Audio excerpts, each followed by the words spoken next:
Hi hello friends, welcome back to our channel Bigg Boss Manya. Bigg Boss season 8 Telugu third week ఎలిమినేషన్లో భాగంగా house నుంచి Abhay Naveen eliminate అయిపోవడం జరిగింది. So Abhay Naveen elimination తర్వాత హౌస్లో టోటల్ 11 కంటెస్టెంట్స్ అయితే ఉన్నారు. అయితే ఈ 11 కంటెస్టెంట్స్లో కూడా ఫోర్త్ వీక్ నామినేషన్స్లోకి ఎంతమంది వచ్చారు, అలాగే ఎవరెవరిని నామినేట్ చేసుకున్నారు అనేది ఈ వీడియోలో క్లియర్గా చెప్పబోతున్నాను. వీడియోని స్కిప్ చేయకుండా చివరి వరకు చూడండి. వీడియో నచ్చితే మాత్రం ఖచ్చితంగా లైక్ చేయండి. సో ఈ ఫోర్త్ వీక్ నామినేషన్స్ అనేది ఫోమ్కి సంబంధించిన నామినేషన్స్ అనమాట. అయితే ఈ ఫోర్త్ వీక్ నామినేషన్స్లోకి నిఖిల్ అయితే రాడు, ఎందుకంటే చీఫ్ కాబట్టి. మనం ప్రోమో బట్టి అబ్జర్వ్ చేస్తే నబీల్ సోనియాని అలాగే పృథ్వీని నామినేట్ చేశాడనమాట. ఇక నైనికా విషయానికి వచ్చినట్లయితే మణికంఠని నామినేట్ చేసింది. ఆ తర్వాత సోనియా మళ్ళీ తిరిగి నబీల్ని అయితే నామినేట్ చేసింది. ఆదిత్య గారు సోనియాని నామినేట్ చేశారు. సో ఇది ప్రోమోలో మనకి చూపించింది వాళ్ళు.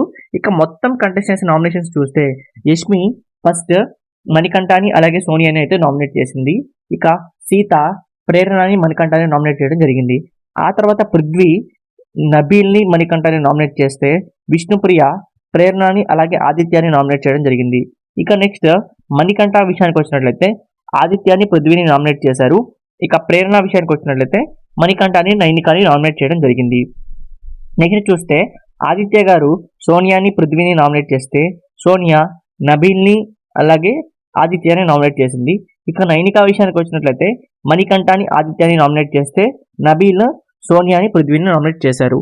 సో ఇది అయితే ఎవరెవరికి ఎక్కువ ఓట్స్ పడ్డాయని చూస్తే మణికంఠకి 5 నామినేషన్స్ పడ్డాయి, ఆదిత్య గారికి 4 పడ్డాయి, సోనియాకి 3 నామినేషన్స్ పడ్డాయి, పృథ్వీకి 3 నామినేషన్స్, ఇక ప్రేరణకి 2, నబీల్కి 2. సో వీళ్ళు 6 అయితే ఈ వీక్ నామినేషన్స్లోకి అయితే వచ్చారనమాట. నైనికా నామినేషన్స్లోకి వచ్చినప్పటికీ నిఖిల్ చీఫ్ కాబట్టి తనకున్న పవర్తో నైనికాని సేవ్ చేశారు. సో నామినేషన్స్లోకి వచ్చిన వాళ్ళని చూస్తే మణికంఠ, ఆదిత్య, సోనియా, పృథ్వీ, ప్రేరణ అలాగే నబీల్. సో వీళ్ళ 6 కూడా ఈ వీక్ ఖచ్చితంగా ఓటింగ్ అనేది ఓపెన్ అవుతుంది ఈ రోజు నైట్ నుంచి. సో మరి ఈ 6లో మీ సపోర్ట్ ఎవరికి కింద కామెంట్స్లో కామెంట్ చేయండి. అలాగే వీళ్ళకి సంబంధించిన ప్రీ ఓటింగ్ పోల్ రిజల్ట్స్ అనేవి మరికొంతసేపట్లో మన ఛానల్లో ఖచ్చితంగా అప్లోడ్ చేస్తాను. ఆ వీడియో మీరు మిస్ కాకుండా ఉండాలంటే మన ఛానల్ ఖచ్చితంగా సబ్స్క్రైబ్ చేసుకోవడం మర్చిపోకండి. Thank you for watching.